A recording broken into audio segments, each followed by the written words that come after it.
अस्सलाम वालेकुम friends, welcome back to my YouTube channel daily tips with अस्मा।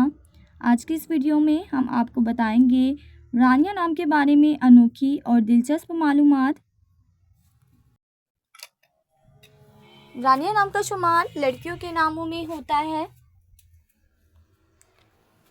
रानिया एक इस्लामी नाम है। रानिया नाम की इब्तदाई तारीख अरबी ज़ुबान से निकलती है। रानिया नाम के लड़कियों के लिए खुशकिस्मत नंबर 5 माना जाता है।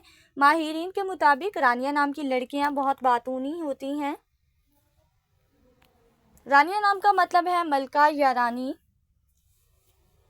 रानिया नाम की लड़कियों के लिए खुशकिस्मत दिनों में जुम्मा और हफ्ते का दिन शामिल है। रानिया नाम के अफराद के लिए मुवाफिक रंगों में काला, नीला और बनफशी रंग शामिल है। रानिया नाम के अफराद के लिए मुवाफिक पत्थरों में नीलम पत्थर शामिल है।